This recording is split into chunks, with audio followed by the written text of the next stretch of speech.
Hey everybody, how are you doing? How are you wonderful people doing? Happy Friday. Happy Friday. I hope all of you are having an absolutely blessed Friday. It is beautiful outside. My car temperature says 72. So it's gonna be a nice day. Ooh. Hopefully it's not too humid after that big rainstorm yesterday. Anyways, this is Car Chats number 3. Number 3, y'all. Oh, okay, we'll be here for a little bit. I don't know, today I just wanted to talk about waves. Like waves in the ocean, on the beach. And I don't know if any of you guys are facing waves right now. Or I guess what kind of waves are you guys facing right now? It could be just what's something that's towering over you, and you're looking at it and there's a little bit of stress and there's a little bit of worry with how that's gonna maybe come crashing down on you. Not to get stressful, I'm sorry. But some examples, if you guys are seniors, that could be just like the upcoming summer, the realization that you're leaving college and growing up, that part of it. If you guys don't know what you want to do, it could be that. It could be family. Sometimes there's personal or family matters that it just kind of, they're over our heads, and you may have been praying for it for a lot, and you just seeing it there, waiting to kind of fall down on you. But other than that, yeah, just if there's anything else you guys are praying for. But sorry to work up all the stress. I didn't mean to. But we'll calm ourselves down a little bit. Imagine you're at the beach and you see this wave coming over you, and it's kind of towering over you. What are kind of the things that you would do first, or to get in preparation for? I know I used to run away from the waves. I'd try and get really close and then just start running. And sometimes it worked, sometimes I would get absolutely smacked down and just my face filled with sand, like, blah, blah. And then I'd get back up and be like, I want to do it again. Sometimes I'd want to punch the waves, if any of you guys want to punch it. If you guys are prayer warriors, who's gonna pray for that wave just ceases immediately? Anybody? But I kind of did some research, and like wave safety, actual wave safety, which is a thing apparently. Didn't know that. People, they recommend the first step is to take a breath, just because you're about to be underwater. So, like, supply yourself with what you need first, and kind of be ready. The second step is when the wave crashes over you, start to be in and just go with the turbulence and go with how the wave is pushing you to go.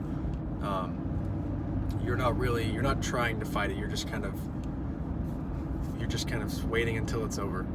And then once you can get a steady footing on the ground, then push up and get another breath, is what they say this third step is. Because usually there's another wave coming. So I say all that. Let's get into the Bible a little bit. In the New Testament, we're going to look at Mark chapter 4, chapter 2. I don't remember. Lord forgive me. The disciples and Jesus are in a storm, and they're on a boat, and then they get into a storm. And the disciples run down to Jesus, and they wake him up, and he comes up and rebukes the waves. Some key things I want to focus on in that story is kind of the heart posture of the disciples. So, at least in my translation, the disciples ask when they go down to wake up Jesus, they say, Jesus, don't you care that we're about to drown?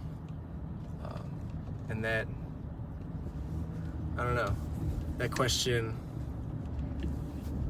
can be a lot of different things. That question can be, God, don't you care, like, my family's being this way? God, don't you care about my grades? You can fill in the blank. And I think sometimes it's really easy to get into that heart posture, but kind of the general idea is they still went to Jesus. So I'd encourage you, if we're ever in that mindset, to still go to Jesus. Anyways, that was kind of off topic, but Jesus was sleeping. He was sleeping during the storm. So Jesus knew there was, I would presume that the Son of God, all-knowing, all-powerful, would know that the storm's gonna come. And so he was still sleeping. You know, he was at rest. He was calm. He was calm, cool, collected. He was chilling. And that kind of matches with the take a breath part when the waves come, you know, to be relaxed and to kind of be prepared. Now, Jesus was Son of God, so he was already like with his roots with God. But I think for us, we need to kind of, for that take a breath, yes, we need to relax, but we also need to like first seek God and first seek our foundation to remember where we're rooted from, so that during the wave we can be calm because we know how it's going to end. Now we'll go to the Old Testament now in Jonah. When he's on the boat with the storm, before he gets swallowed by the fish, he's also at rest. You can read, it says he's at rest as well. Now it's a little different because Jonah knows that he knows that he's disobeying God, like he's trying to run away from God. But he was still at rest. And when the time came for the waves, for him to calm the waves, he said, "Just throw me overboard, guys." The sailors were asking him, "What are we gonna do? What are we gonna do?" And Jonah just said, "Throw me over." And in both those stories, like both times they went to God, both times they went to where their faith is, right? So the disciples obviously went to Jesus because he had already done this kind of amazing things, and so why not go to Jesus? But their heart posture was a little different. Jonah knew he was running away from God, and so he knew the waves were God, and like that storm was kind of the consequence of it. And so he said, "Just throw me to God, like give me back to God, because he kind of understood what he did." So I encourage y'all, if there's any of these waves coming about, if you see it kind of towering over you, that like remember to first seek God. And it can be hard to sometimes relax, but if there's something that relaxes you, like walk in the park, or if you guys you just want to listen to music, I encourage you to do that. But like really hold on tightly to God, like get in that word, hold it so tightly you're never gonna let go, so that when the wave does come down and it starts washing you about and you get sand in areas that you really don't want, that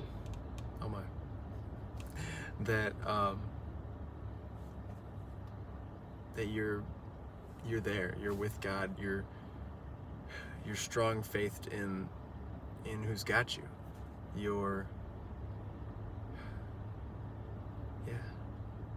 You're anchored. That's the word I was looking for. Thank you, Spirit. You're anchored in God, so that when the wave comes, like you're right next to the ground. So when it subsides and when you're ready, you just take a push off and go get the next breath and then keep going. But I also want to let you guys know that the waves, they're not that big.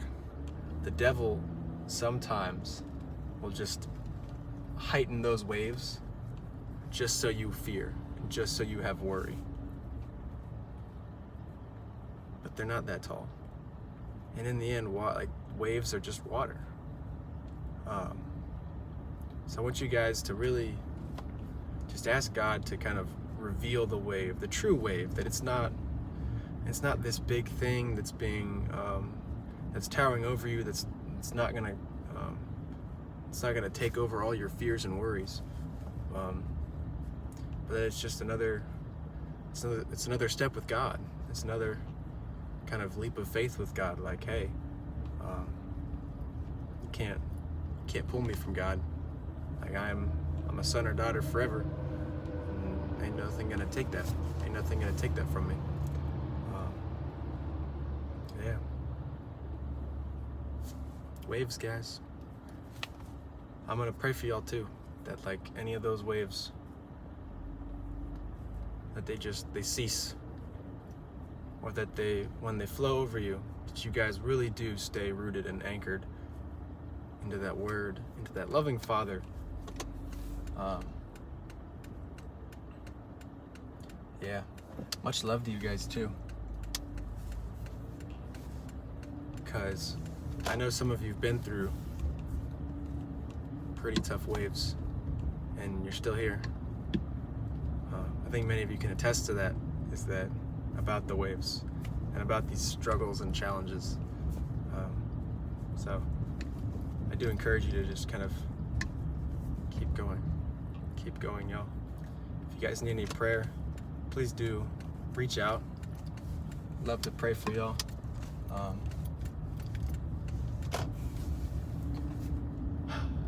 Yeah, the waves.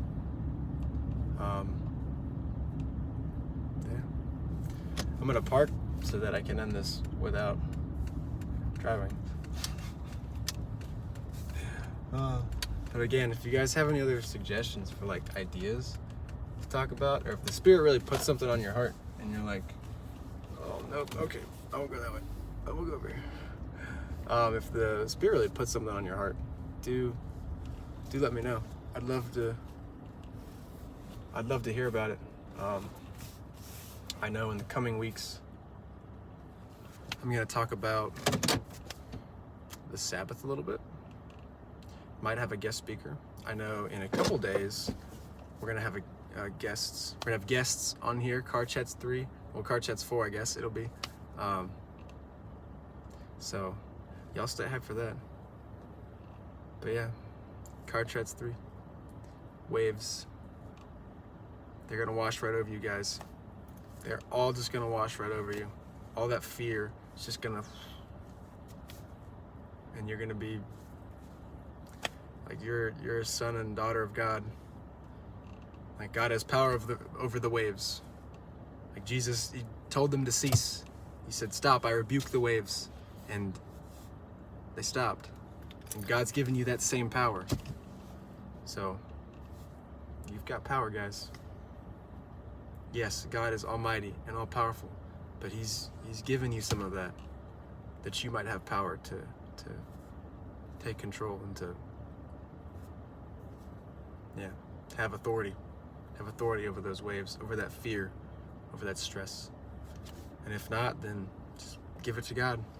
We give God all the glory and all the praise, but we can give Him the stresses too, the worries of our life. Say, God, that I'm worried about this. Just give it to you. But yeah, much love to you guys. Much love. Again, any suggestions, or if you guys ever want to join, I do have some seats. So, oh, I'm a little late. I'm sorry. Yes, much love. Peace out.